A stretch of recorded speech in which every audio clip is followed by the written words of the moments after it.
In July, we brought you a story about poverty in Alabama, which was spurred by a report from the United Nations Special Rapporteur on Extreme Poverty and Human Rights, Philip Alston.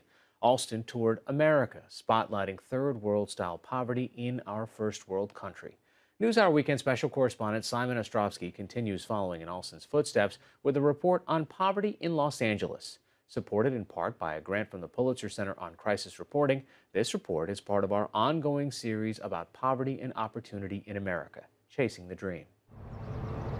Los Angeles, the home of some of the most desirable zip codes in the country.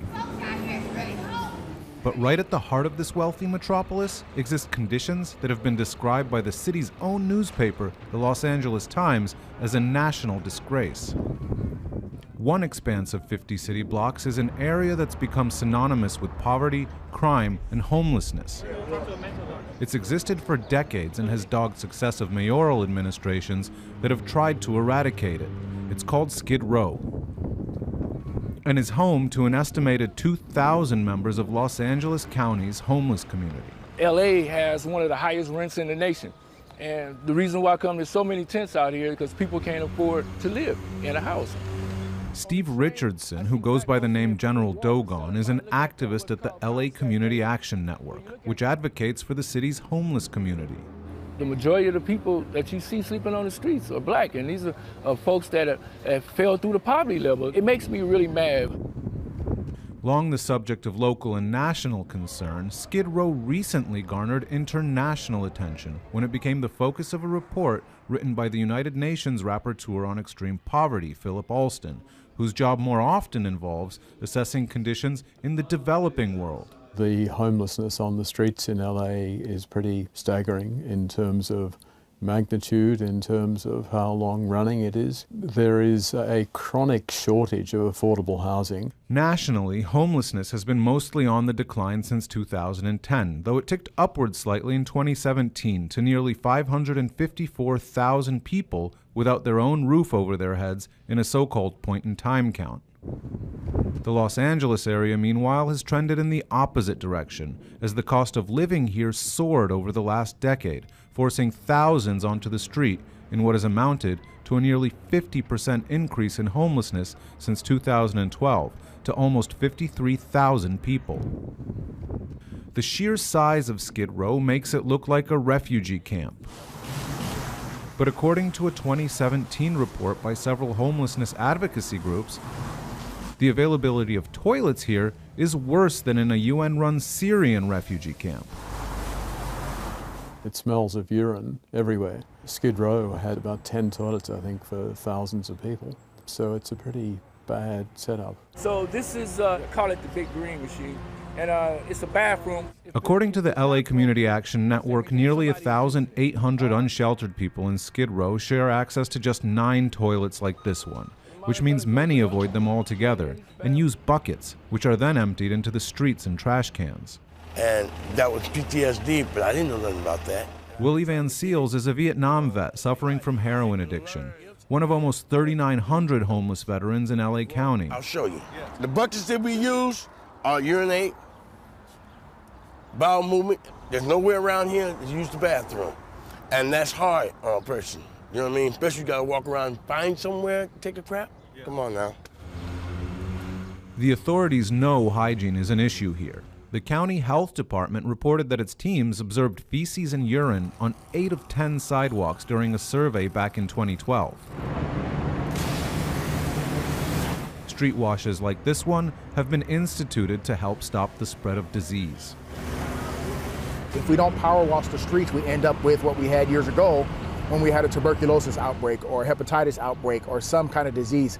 It has to be done. It has to be done. Officer Dion Joseph has been patrolling the streets of Skid Row for close to 2 decades.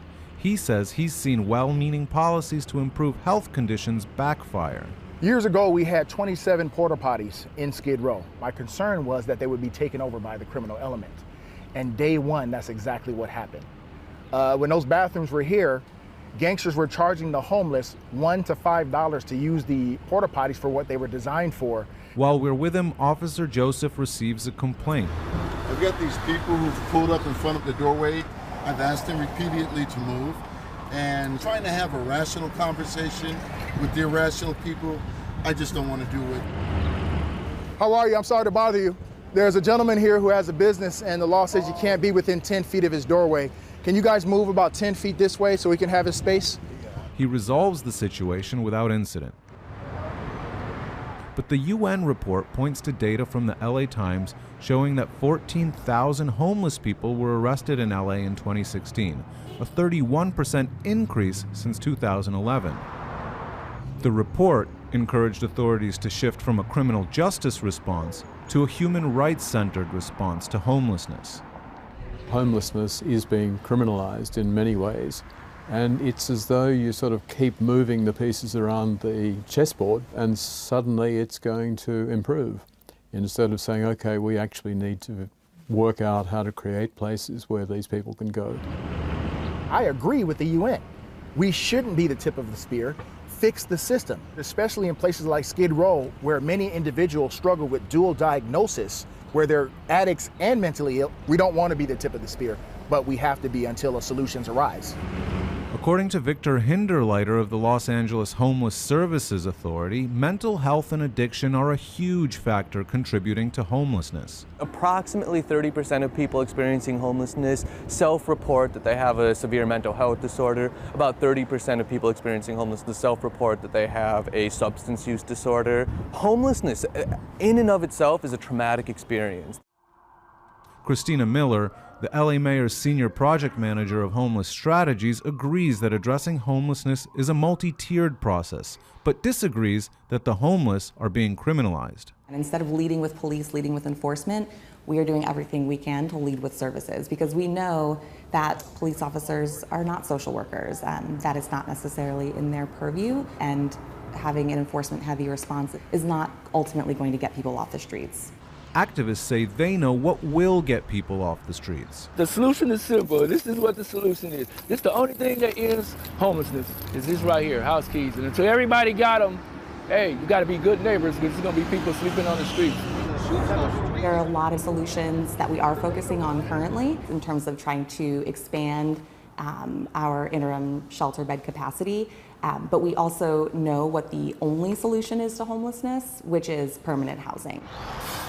Miller told NewsHour Weekend the city of LA had embarked on an unprecedented drive to build 10,000 units of housing for the chronically homeless, those who've repeatedly ended up on the streets or been there for at least a year. It's funded through a $1.2 billion city bond over the next 10 years. That's in addition to a $30 million Bridge Home program directed at providing interim housing in the meantime. And the efforts may have started to pay off. This year, the homeless count in LA County went down for the first time since 2014, only modestly, from 55,000 people to just under 53,000, but it bucks a 6-year-long trend in the opposite direction. We are cautiously optimistic. We are celebrating the fact that there seems to be a change in the direction of the trajectory, and it does tell us that we're doing something right. Well, they were considerate enough to give us a pantry. Jose Soto, another veteran, is one of the lucky ones who's recently been housed after years in and out of prison in Skid Row. I'm really happy with the closet space, but what do you fill it with? Soto, who's in recovery from drug and alcohol addiction, gave us a tour of the residence the city's provided to him free of charge. I've been on and off the street for, what year went? Wow, 14 years. And in my situation, it was all due to substance abuse. I just like to get drunk a lot every day, and then before you know it, the lifestyle catches up, and I'm one of the people on Skid Row or under a bridge. Until newer housing comes online, homes like this are in very limited supply. Only veterans who've gone through a lengthy recovery process from substance abuse qualify for this building. They treat us like trash. For vet Willie Van Seals, who's still struggling with addiction, that seems like a distant prospect. I went to rehab. Okay. And when I went through, they promised me when I got through that they would actually give me my voucher and I could go and find me a place to stay. Okay. And none of that happened. Okay. This is where I ended up at. So did you manage to kick the habit in rehab? Nah. America paints herself as a good Samaritan country. I'm glad the UN came here, because you see third world conditions right here in the richest country in the world that's worse than other countries. The United Nations report notwithstanding, there are other indications things may be improving for the homeless in LA. In 2016, Angelenos voted overwhelmingly for a tax increase directed at funding the creation of homes for the chronically homeless. And while tents still line the streets of Skid Row, this year, chronic homelessness has dropped 18% in LA County. When it rains, you must have something on this floor. But for Willie Van Seals and others like him, Los Angeles still has a long way to go.